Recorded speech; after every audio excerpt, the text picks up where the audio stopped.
ब्रह्मांड में हलचल तेज हो गई है। ग्रह अपनी चाल बदल रहे हैं। जो अब तक थमा था, रुका था, ठहरा था, वह फिर से चलने लगे हैं।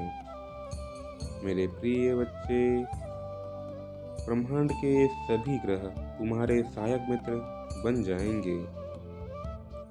जो मायूसी के बादल तुम्हारे ऊपर छाए हुए थे, वह इस प्रकार विलुप्त हो जाएंगे जैसे कभी थे ही नहीं।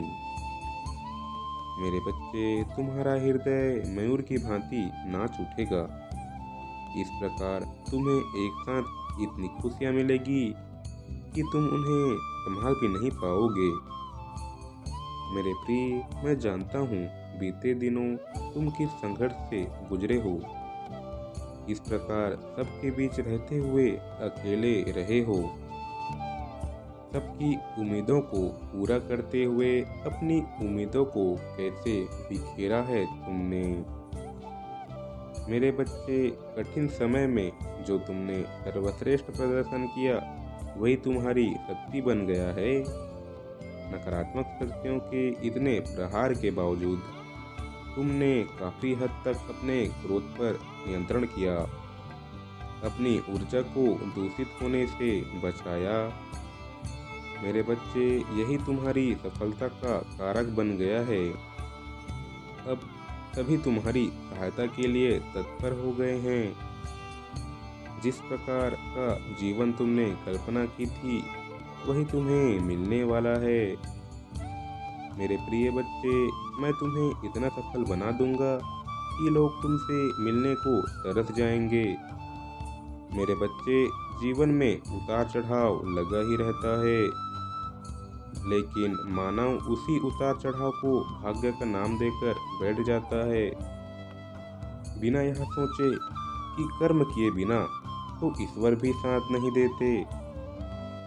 मेरे प्रिय, किसी के जीवन में जो भी कठिनाइयाँ आती है, वह उसके कर्मों का बोझा ही तो होता है, जिसे वह जन्मों से ढो रहा होता है। जब तक वह अपने पुण्य कर्मों से उसे उतार नहीं देता, तब तक जीवन की पवित्र नदी में वह स्वच्छंद कैसे बह पाएगा। मेरे बच्चे, कई बार पुण्य आत्माओं को अधिक यातनाएं सहनी पड़ती है। उसका कारण यह होता है कि वह धर्म रक्षक होते हैं, जो कर्मफल से भी ऊपर उठ चुके होते हैं। ऐसे लोग स्वयं यातनाएं सहते हुए भी समाज को उपहार देने आते हैं। जैसे कोई समाज के लिए सूली चढ़ जाता है, तो कोई धर्म की रक्षा के लिए तलवार की धार पर चल जाता है। सृष्टि के कपटी लोगों को यह लगता है कि अधर्म की जीत हुई और सत्य मर गया, किंतु वास्तव में यह लोग देवदूत होते हैं, जो बार बार सत्य की पवित्रता के लिए आते हैं और बलिदान देते हैं। वास्तव में धर्म बार बार मरता है और सत्य बार बार जीतता है, किंतु इसके बीच में जो घटनाएं घटित होती है, उसका सहायक पुण्य आत्माओं को बनना ही पड़ता है। मेरे बच्चे, अब तुम निडर होकर अपना कर्म करो। अपने जीवन में आने वाली खुशियों का दिल खोलकर स्वागत करो।